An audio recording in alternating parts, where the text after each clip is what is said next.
LG SJ9, solid soundbar value for Dolby Atmos, Chromecast audio fans. Many of the most requested soundbar features we receive from you, our readers, is Dolby Atmos support. Despite still being a fledgling format, the surround sound system has captured the enthusiast community's imagination in a way not many features do. 3D may have come and mostly gone, but Dolby Atmos and its visual partner high dynamic range appear to be here to stay. The $749 LG SJ9 is the cheapest Dolby Atmos speaker we've seen yet. It also brings a solid array of features including Chromecast multi-room, 4K HDR pass-through compatibility, and the ability to add rear speakers if you want.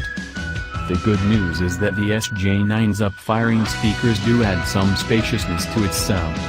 And if you like watching movie stars hurting other movie stars with very large weapons, the punchy SJ9 will help you, enjoy that.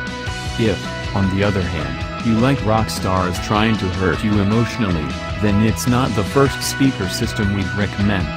Compared to its Samsung rival, for example, the LG soundbar lacks nuance, a difference most obvious with music. If you absolutely must have Atmos, value Chromecast built-in and want to spend as little as possible, the LG SJ9 is a decent first option, but for most Atmos soundbar shoppers, the $800 Samsung K850 is worth the extra money. While the LG SJ9 is relatively affordable in the US, it's inexplicably expensive in the UK at £1,000. In Australia it costs $1,699 Australian dollars, which is comparable to UK price. The LG SJ9 proudly displays its Dolby Atmos drivers on each end of its top panel, and sure enough, they help the SJ9 project a bigger sound than what you get from standard soundbars. There's less of a sense of the sound coming from a skinny bar, and that's a welcome change. The SJ9's up-firing speakers opened up the sound in a positive way. With the Deepwater Horizon oil rig disaster Blu-ray, the SJ9 flexed more than ample home theater muscle. During the scenes where the workers are trying to control the tsunami of mud, oil and seawater flooding the rig, the SJ9 conveyed the power of the onslaught. Dialogue remained clear, and dynamic impact was up to snuff. On the other hand, the subwoofer's bass was, shall we say, somewhat muddy, and not in a good way. We like that the SJ9 is the most affordable Dolby Atmos soundbar system we've tested, but how does it stack up against the higher-priced competition? Luckily we had two of the better Atmos soundbars on hand for direct comparison, the $1,495 Sony Hi-Test E5000 and the $1,198 Samsung HWK950. They're more expensive than the SJ9, but what does the extra dough buy you? While we weren't able to test with the LG's main rival, the $799 Samsung HWK850, the main difference between this and the more expensive version is the addition of rear speakers. They should sound identical.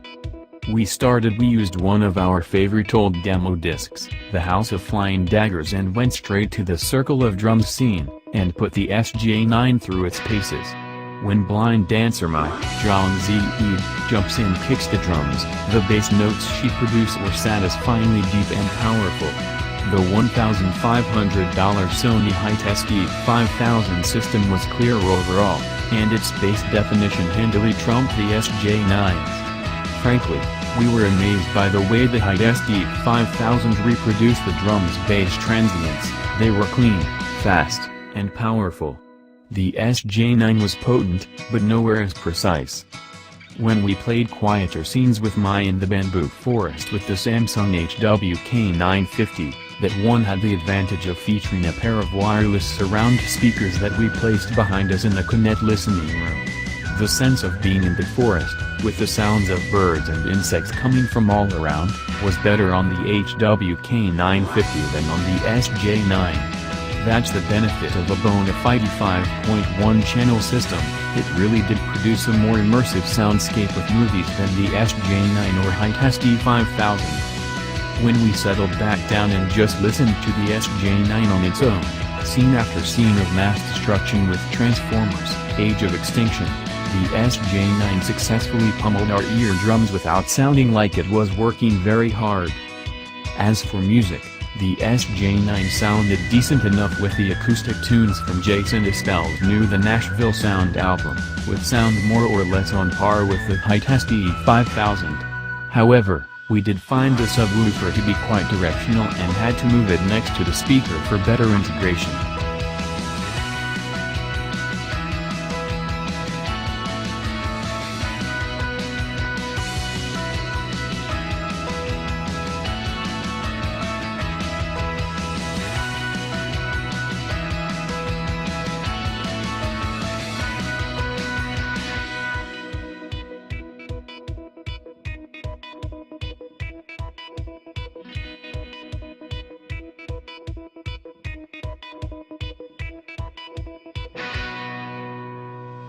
Yeah.